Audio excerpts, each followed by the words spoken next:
right. People, where you at? I wasn't able to do this post when I wanted to do it, or where I wanted to do it, or how I wanted to do it, with the resources that I wanted. But here it is. There's me, a random location, random hats on, just some coffee, and maybe a Bible. I don't know where a Bible is here, but maybe a Bible. How about that? About that, people. But anyway, we're here. This is the anti-VDay. We had an anti-VDay celebration, I guess, if you call it a celebration. But this is more the Merry Valentine's Day message. It's got to be a better word than message. I'd say it's an extravaganza, but it really isn't. Let me try this mystery coffee for a second.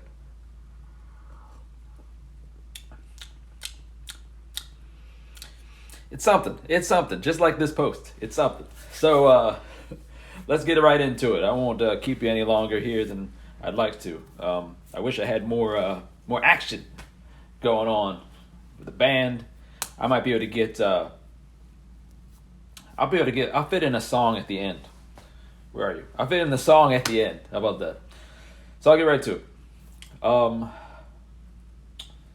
So if you know me, you know that I do not like. Let me fix this for a second. I do not care for Valentine's Day. I think it's bad for everybody. I think it's bad. You know how people can feel if they're single, but even if you're with somebody, even if you're married with kids, it's a lot of pressure. It's just, I believe that Cupid is a demon. That's what, see, they don't want to tell you that in like shows and cartoons, all that kind of stuff. It's always like a chubby, happy baby, running around shooting people with these hard arrows. No, demon. That's what it is. Causing all kinds of confusion and resentment, all kinds of stuff, people. Can't have it. So I don't like it. So I wanted to talk a little bit about how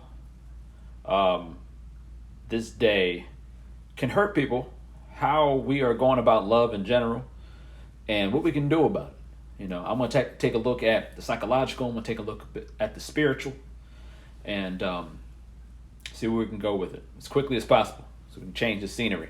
It's not very exciting, I know. I'll dance a little bit from time to time so you can, stay with me. Let's see.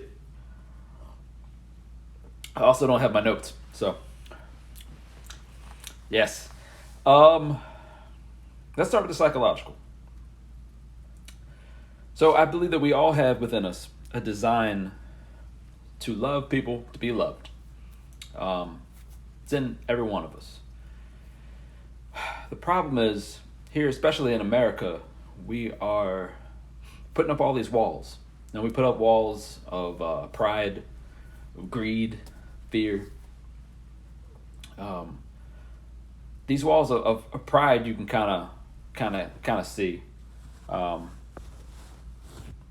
These walls of pride you can kind of see. Trying to get me closer. I kind of feel like I'm floating in the sky. These walls of pride. There's so much to it, I think. We have this kind of need to feel like we are self-sufficient. And there we go. Is that good? It's cracks. You got something better to look at. What's that? I'm good. Focused. We have this need to be to feel like we are in control, and it pushes people out. We'll have these lives that are just geared towards our own desires. And again, it pushes people out, right? There's a quote from somebody that the road for excellence is a lonely one. Like, if you want to be excellent, great at something, it's going to be lonely because you're going to have to focus all your time, energy on being great at it, and honing your craft. And while that can be true, and that could be inspirational, I can see, it's also, you know, unhealthy. You know what I'm saying? We are made to be in community. So we're designed to be loved, we're designed to love, we're designed to be in community. But everyone's got these walls up of trying to be self-sufficient, being prideful, of being selfish and greedy, you know, just wanting to only do things for your own desires, to meet your own sense of security, sense of self-worth. So we have all that going on. And then you have these walls of fear, like being hurt in certain relationships. You know, if let's say you were cheated on, so now you believe that, you know, person you're with now, they're going to cheat on you. You know, you have this weird type of fear. Doesn't mean that it'll happen. You could be with the best person and still believe in the back of your mind they might cheat on you, or maybe they did cheat on you. You tried to get past it, you've forgiven them, but in the back of your mind you think, well, they're going to cheat on me again. Something like that. Maybe you were in an abusive relationship, and now you fear that your next relationship or a bunch of friendships will be abusive. And so you put up walls of fear like that, you put up walls of pride, all these different walls, when we're designed to be loved, and we won't let anyone near us. And we're designed to love others, and we don't necessarily believe sometimes that we have it within us to be caring, to be compassionate, to be all the things that we know we need to be. What's that scripture? I don't have a Bible with me. I don't know if there's a Bible here. 1 Corinthians 13, everybody knows it. The love scripture. Love is patient, love is kind, so on and so forth. We don't necessarily believe sometimes that we can be patient, kind, generous, that we can be have a type of mindset where we're going to delight, you know, in the truth. Love's always going to protect, right? Love always hopes, and we don't know if we can persevere like that. And since we don't believe it about ourselves, then we don't live it. We don't do it. And it goes against our design, you know. So we live life frustrated. We live life frustrated, wanting to get this love out, wanting to be loved. We continue to be more and more wounded. We go all these walls up. We don't have the healthy community. We don't have a healthy sense of self-worth. It's all messed up. And then a day like Valentine's Day comes along and just kind of puts a bunch of like lights and cameras up and focuses in on all of our insecurities.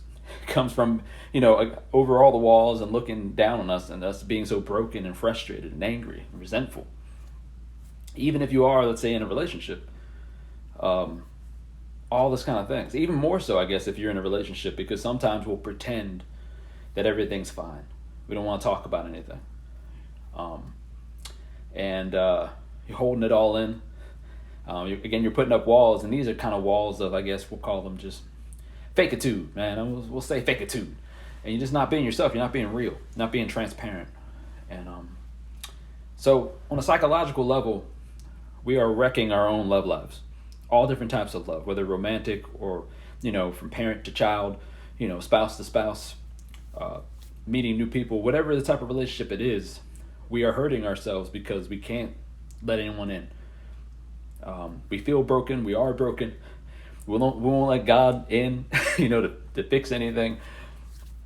We're not self-aware enough, or we don't want to feel broken, so we won't seek any type of healing. And again, holidays like Valentine's Day in particular, because, you know, it's Valentine's Day weekend, but also other holidays like Christmas or Thanksgiving, where people gather, they make us feel even worse. You know what I'm saying? So we turn to our vices, right? This is all the psychological stuff that become exposed around Valentine's Day. You know, you got all these different apps for dating, and we're going out to date with a lot of brokenness within us. Hopefully you're not out there dating if you're married. Unless y'all got some type of arrangement going on. I don't know. But Christians go out to date if you're single, and you got all this ugliness on the inside. You still got those walls up. Even if you're not a Christian, you know, you have all these walls up trying to date, and that's why you can't seem to find the right person. You know what I'm saying? Because you don't even really understand yourself. You don't understand all this stuff going on the inside. You don't understand all these walls you're putting up. The spiritual side.